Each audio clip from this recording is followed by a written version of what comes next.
संविधानाप्रमाणे त्यांनी शपथ घेतली, त्यांना शुभेच्छा तिघांना पण खूप खूप त्यांचं अभिनंदन. पण पुढं समाजाचे प्रश्न मार्गी काढायचे हे मात्र डोक्यात असू द्या. नसता जे तुम्हाला वाटतंय ते भुरळ पडू देऊ नका. भुरळ पडल्यासारखं वागायचं नाही. मराठ्यांच्या आरक्षणाचा प्रश्न खूप वर्षापासूनचा आहे, तो मार्गी काढायचं काम करायचं. कारण मागे तेच होते, आता तेच आहे. काय फरक नाही पडत समाजाला.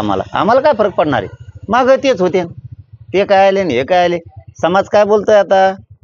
ते आला. आता काही लोक म्हणतात ना, आयला आरक्षण देत नव्हता तेच आला असं म्हणतात. काही मग लोक म्हणतात मग पहिले कोण होता? तेच होता.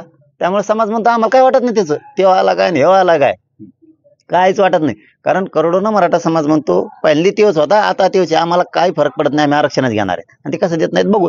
फक्त शुभेच्छा देताना मनापासून तुम्हाला आमच्या शुभेच्छा आहेत. तुमचं मनापासून तिघाचं अभिनंदन आहे. पण मात्र एक लक्षात ठेवा, या नादात मराठ्यांचा आरक्षणाचा विषय पाठीमागे ठेवू नका. तो तातडीनं मार्गी काढा. नसता पुन्हा भोग भोगावे लावणार आम्ही. सरकार स्थापन झालं की लगेच आम्ही आमची तारीख डिक्लेअर करू. म्हणजे 11 तारखेला काल 5 तारखेला त्यांचा शपथविधी झाला. त्यांनी 5 जानेवारीपर्यंत मराठा आरक्षणाचा विषय मार्गी काढावा.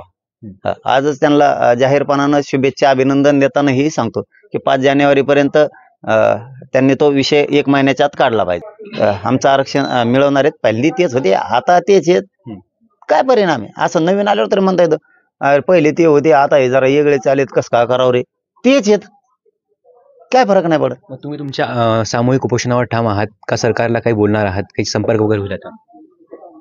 आम्ही आमच्या मागणीवरती ठाम आहेत, आमच्या उपोषणावरती ठाम आहे. ते सरकारनं ठरवायचं काय करायचं.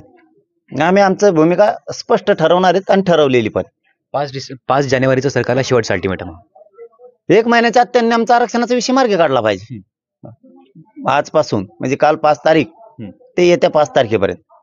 येत्या 5 तारखेपर्यंत त्यांनी मराठा समाजाच्या आरक्षणाचे विषय मार्गी काढायचे. सगळे सोयऱ्याच्या अंमलबजावणीपासून 83 क्रमांकाला कुणबी मराठा एक तोही अध्यादेश, 2004चा अध्यादेश, 3ही गॅजेट, हैदराबाद सातारा संस्थान, बॉम्बे गव्हर्नमेंटचे गॅजेट सहित आमचे सगळे विषय त्यांनी मार्गी काढायचे.